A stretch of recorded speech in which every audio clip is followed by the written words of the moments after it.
Hello, good morning everybody. Ocholi Okutepa is my name.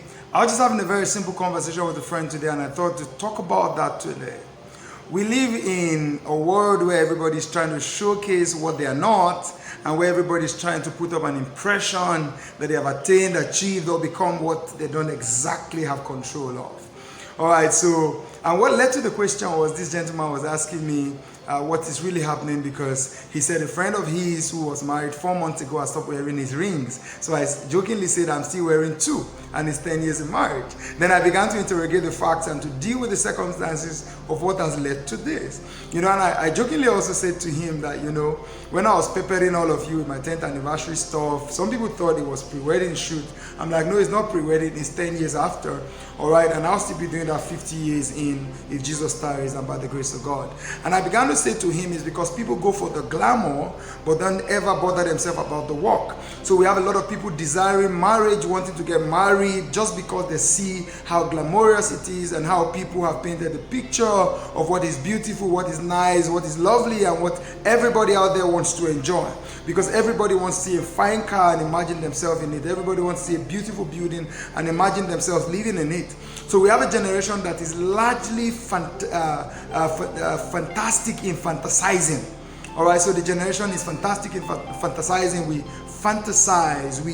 We want what we're not ready to work for. So a lot of people are conditioned to just desire what they will never produce because, their conditioning is one thing, the responsibility is another thing.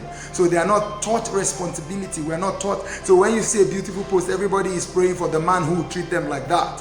When you see a lovely marriage, you're praying, oh God, give me a spouse like that. When will God settle me? Hey, calm down. This is not about being settled. This is about settling yourself first. So let's assume that God says, you know what, guys, I've done my bit. You now do your bit. So what would you bring to the table? So you have people who don't have anything upstairs about marriage, trying to fantasize marriage. You have people who don't have anything about responsibility, fantasizing marriage. You have people who just get the wrong idea to marriage. Sometimes when I share about the challenges people face in marriage, even us, some people are amazed, like, why are you saying all of those things? Why don't you keep it secret? No, that's how they have lied to you, because some people come to you, there are marriage pages everywhere now. Everybody is now a marriage counselor. Everybody runs a relationship page. Everybody wants to teach relationship. Everybody wants to teach love that lasts. So you get a lot of toxic rubbish out there. People don't even talk about the work you put in. People don't talk about the patience you put in. People don't talk about, the effort you make. People don't talk about the fact that it's like the farmer's theory, where you reap what you sow. People don't talk about it like an investment, where you only get dividends after you have invested and waited. People don't talk about it like a gardener who, trims and prunes, because even Jesus told us very clearly, God does not just abandon a tree. He loves it, prunes it while he wants fruit from it. So people don't talk about the effort and all of that. So let me say this to you. This is what I really stopped by to say to you. Before you fantasize any marriage, you need to ask what's the work going into it.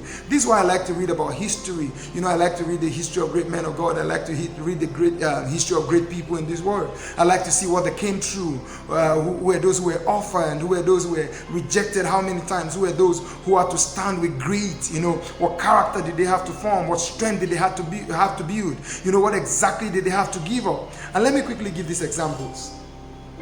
One of the things you must learn if you are going to get into an excelling marriage is what you must give up to have what you want.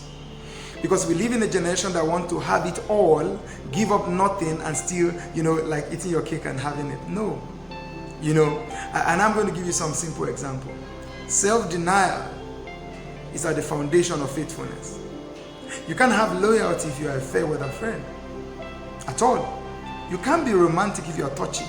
You can't. It's impossible. You must overlook stuff. You must have the strength of character to withstand stuff and still choose a person repeatedly. So you have a lot of people who just love to see romance. And you know what? Romantic movies and romance movies have wasted some people's capacity to think. Because all you see is, your who should not produce an whoosh life until you take the responsibility that leads them. So, just in case you're fantasizing what's good, ask yourself, am I even deserving of what's good based on the effort I want to make? What books have you read? What seminars have you attended? And I'm not just talking about attend for the number's sake that you paid attention to.